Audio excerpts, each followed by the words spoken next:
ఈ వీడియోలో ప్రపంచవ్యాప్తంగా చాలామంది మగవాళ్ళను ఆందోళనకు గురిచేస్తున్నటువంటి స్పర్మ్ తగ్గుదల గురించి వివరించబోతున్నాను. అసలు ఈ స్పర్మ్ కౌంట్ ఎందుకు తగ్గుతుంది, అది ఏ విధంగా మన శరీరంలో ఉత్పత్తి అవుతుంది, దాని తగ్గుదలకి కారణాలను మరియు స్పర్మ్ కౌంట్ పెంచుకోవడానికి ఉన్న కొన్ని ముఖ్యమైన చిట్కాల గురించి వివరిస్తాను. వీడియో చాలా ఇంట్రెస్టింగ్గా ఉండబోతుంది కాబట్టి చివరిదాకా చూడండి. అసలు ఈ స్పర్మ్ మగవాళ్ళలోని టెస్టికల్స్లో ఏ విధంగా ఉత్పత్తి అవుతుందనేది ఇప్పుడు చూద్దాం. ఈ ప్రాసెస్ మొత్తం 5 స్టెప్స్లో జరుగుతుంది. వాటిలో మొదటి స్టెప్ని స్పెర్మటోగెనెసిస్ అంటారు. ఈ ప్రాసెస్ అంతా పురుషుల యొక్క టెస్టిస్లో జరుగుతుంది. ఇందులో సెమీఫెరస్ ట్యూబుల్స్ అని పిలువబడే స్ప్రింగ్ షేప్లో చుట్టలుగా చుట్టబడి ఉన్నటువంటి ట్యూబ్స్ ఉంటాయి. వీటిలోనే స్పర్మ్ తయారవడం జరుగుతుంది. ఈ ప్రాసెస్ మొత్తానికి దాదాపు 64 నుంచి 74 రోజుల సమయం పడుతుంది. అయితే ఇక్కడ తయారు చేయబడిన స్పర్మ్కి ఎలాంటి మెచ్యూరిటీ ఉండదు. అంటే పూర్తిగా అండాన్ని ఫలదీకరించే శక్తి ఈ స్పర్మ్కి ఉండదు. ఇలా ఉత్పత్తి అయిన స్పర్మ్ ఎపిడిడిమిస్ అని పిలువబడే పొడవైన ట్యూబ్ లాంటి నిర్మాణంలోకి చేర్చబడతాయి. ఈ ఎపిడిడిమిస్ టెస్టిస్ యొక్క పైభాగంలో ఉంటాయి. ఇక్కడనే స్పర్మ్ మెచ్యూర్ అయ్యి అది ఈదుతూ ముందుకి వెళ్ళగలిగే సామర్థ్యం వస్తుంది. ఈ ప్రాసెస్ని మెచ్యూరేషన్ అని అంటారు. ఇది మొత్తానికి 2 నుంచి 3 వారాల టైం పడుతుంది. ఇలా మెచ్యూర్ అయిన స్పర్మ్ సంభోగం జరిగే వరకు ఈ ఎపిడిడిమిస్లోనే స్టోర్ అయి ఉంటుంది. ఎప్పుడైతే ఇజాక్యులేషన్ అంటే సంభోగ ప్రక్రియ మొదలవుతుందో ఎపిడిడిమిస్లో స్టోర్ అయిన స్పర్మ్ వాస్ట్ డిఫరెన్స్ అనే సన్నని గొట్టపు వంటి నిర్మాణం ద్వారా పురుషాంగాలలోని యురేత్రాకి కనెక్ట్ చేయబడి ఉంటుంది. ఈ వాష్ డిఫరెన్స్ సంకోచ వ్యాకోచాలు చెందడం వల్ల స్పర్మ్ దీని నుండి ముందుకు ప్రయాణించి మొదట సెమినల్ వెజెస్ మరియు ప్రోస్టేట్ గ్లాండ్ వద్ద ఆగుతుంది. 4th స్టెప్లో ప్రోస్టేట్ గ్లాండ్ సెమినల్ ఫ్లూయిడ్స్ని స్పర్మ్కి జత చేస్తుంది. దీనిలో శుక్రకణాలకి కావాల్సిన శక్తిని అందించడానికి ఫ్రక్టోజ్ లాంటి న్యూట్రియంట్స్ ఉంటాయి. ఈ మొత్తం ద్రవాన్ని కలిపి సెమెన్ అని అంటారు. 5వ స్టెప్లో శృంగారంలో మగవాళ్ళు పీక్స్కి చేరుకున్న తర్వాత ఈ సెమెన్ని పురుషాంగంలోని యురేత్రా అంటే మూత్రనాళంలోకి ట్రాన్స్పోర్ట్ చేయడం జరుగుతుంది. అక్కడి నుండి సెమెన్ పురుషాంగం ద్వారా బయటికి వెళ్ళిపోతుంది. ఈ ప్రాసెస్ని ఎజాక్యులేషన్ ప్రాసెస్ అని అంటారు. ఇది మొత్తం కొన్ని సెకండ్స్లోనే జరిగిపోతుంది. అసలు స్పెర్మ్ అంటే ఏంటో ఇప్పుడు చూద్దాం. స్పెర్మ్ అంటే కొన్ని మిలియన్ల కొద్దీ ఉన్నటువంటి శుక్రకణాల కలయికనే స్పెర్మ్ అంటాము. ఈ స్పెర్మ్లో ఉన్నటువంటి శుక్రకణ నిర్మాణం గురించి కూడా ఒకసారి చూద్దాం. దీనికి ఒక తల, మధ్య భాగం మరియు ఒక తోక ఉంటాయి. ఈ తల భాగంలో ఎగ్ లోనికి చొచ్చుకు వెళ్ళడానికి కావలసిన ఆక్రోజోమ్ మరియు ఎగ్ ఫలదీకరణం చెందడానికి కావలసిన DNA ఉంటాయి. అలాగే దీని మధ్య భాగం మైటోకాండ్రియాతో నిండి ఉంటుంది. ఈ మైటోకాండ్రియానే శుక్రకణం ఈదడానికి కావలసిన శక్తిని అందిస్తుంది. ఇక దీని యొక్క తోక భాగం శుక్రకణం వేగంగా ముందుకు కదిలి ఎగ్లోనికి చేరుకునే విధంగా సహాయపడుతుంది.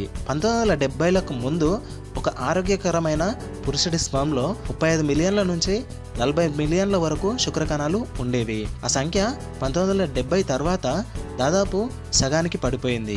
సరే, ఇప్పటి వరకు స్పర్మ్ ఏ విధంగా ఉత్పత్తి అవుతుంది మరియు దాని యొక్క నిర్మాణం గురించి తెలుసుకున్నాం కదా. ఇక గడిచిన 4-5 దశాబ్దాల నుండి పురుషులలో ఇది తగ్గుతూ వస్తుండడానికి గల కొన్ని ముఖ్యమైన కారణాల గురించి తెలుసుకుందాం. వీటిలో ప్రధానమైనది ఎన్విరాన్మెంట్లో మరియు మన చుట్టూ మనం వాడుతున్నటువంటి పదార్థాలలో ఉన్నటువంటి టాక్సిక్ కెమికల్స్. అంటే ఉదాహరణకు పంటలకు వాడే పురుగు మందులు, పారిశ్రామిక కాలుష్యం, మన రోజువారీ వాడే ప్లాస్టిక్లలో అవి సాగే గుణం కలిగి ఉండడానికి బిస్ఫాల్ ఏ, ప్యాథ్లెట్స్ అనే టాక్సిక్ కెమికల్స్ని ఉపయోగిస్తుంటారు. ఇవి మన హార్మోన్లని కంట్రోల్ చేసేటటువంటి ఎండోక్రైన్ సిస్టంపై తీవ్రంగా ప్రభావితం చూపిస్తాయి. మన శరీరంలో హార్మోన్లను రిలీజ్ చేసేటటువంటి అన్ని గ్రంథుల యొక్క వ్యవస్థనే ఎండోక్రైన్ సిస్టమ్ అంటారు. ఈ రసాయనాల వల్ల మన శరీరంలో హార్మోన్స్ సరిగ్గా విడుదలవ్వక స్పర్మ్ ఉత్పత్తికి కారణమయ్యే టెస్టోస్టెరాన్ హార్మోన్ తక్కువగా విడుదలవ్వడం వల్ల స్పర్మ్ ఉత్పత్తి కూడా తగ్గిపోతుంది.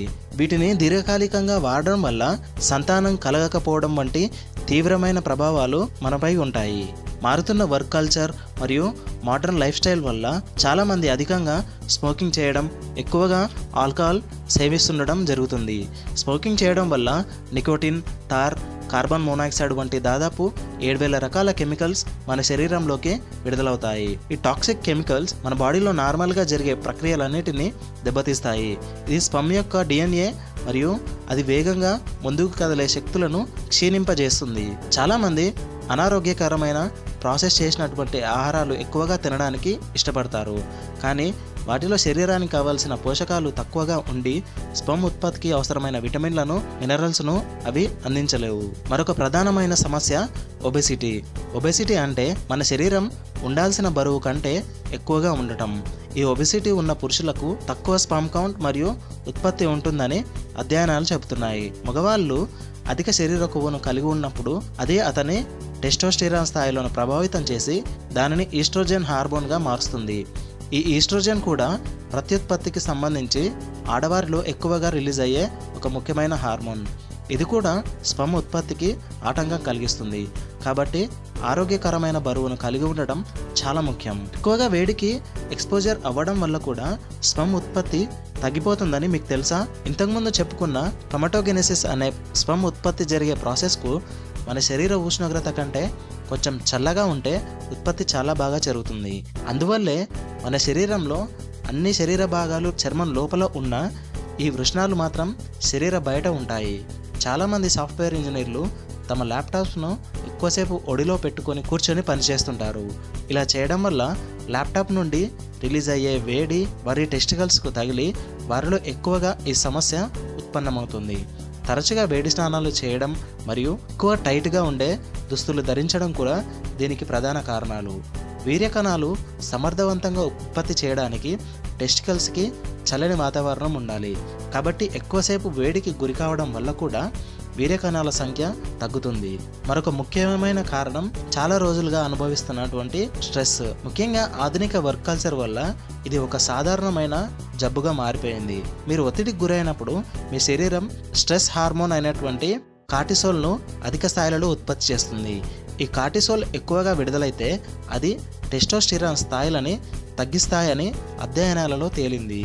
దీర్ఘకాలిక ఒత్తిడిలో ఉన్న పురుషులు సంతానోత్పత్తి సమస్యలకు ఎక్కువగా గురవుతుంటారు. అయితే పైన చెప్పిన కారణాలు మీకు కూడా ఉన్నట్లయితే మీరు దీని బారిన పడే అవకాశాలు చాలా ఎక్కువగా ఉంటాయి. అయితే తగ్గిపోతున్న ఈ స్పర్మ్ కౌంట్ని మామూలు స్థితికి తీసుకురావడానికి కొన్ని మార్గాలు ఉన్నాయి. అవేంటో ఇప్పుడు చూద్దాం. ఒక హెల్దీ డైట్ని అలవాటు చేసుకోవడం చాలా ఇంపార్టెంట్.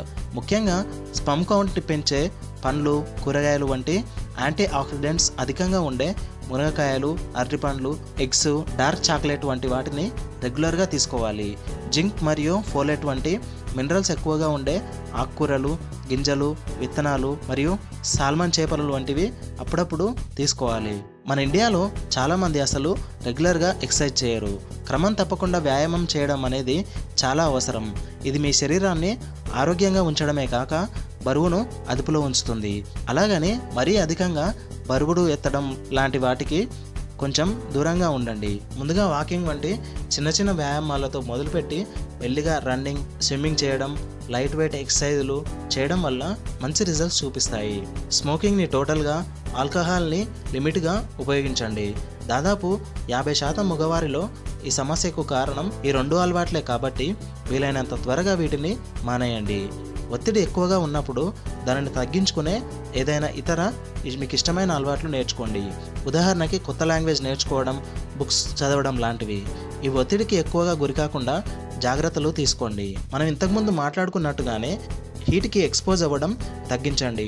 మీరు ఎక్కువగా ఎలక్ట్రానిక్స్ దగ్గర, వేడి ఎక్కువగా ఉండే ప్రదేశాలలో పనిచేస్తున్నట్టయితే వాటికి కొంచెం ఉండి వర్క్ చేయడానికి ట్రై చేయండి. లూజ్గా ఉండే డ్రెస్సెస్ ధరించడానికి ప్రిఫర్ చేయండి. అన్నిటికీ మించి మంచి నిద్ర చాలా రోగాలను మన దగ్గరికి రాకుండా చేస్తుంది.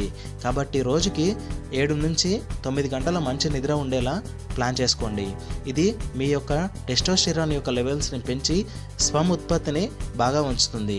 ఇక మనం వీడియో చివరికి వచ్చేసాం. పైన చెప్పిన విషయాలను మెల్లిమెల్లిగా ట్రై చేయండి. చేసి మీ ఒపీనియన్ని కామెంట్ బాక్స్లో తెలియజేయండి. మీకు నా ఎక్స్ప్లెనేషన్ నచ్చితే దయచేసి వీడియోకి లైక్ చేసి ఇలాంటి మరిన్ని ఇన్ఫర్మేషన్ వీడియోల కోసం ఛానల్ని సబ్స్క్రైబ్ చేయండి. Thank you. మళ్ళీ ఇంకో మంచి ఇన్ఫర్మేషన్ వీడియోలో కలుసుకుందాం. బాయ్.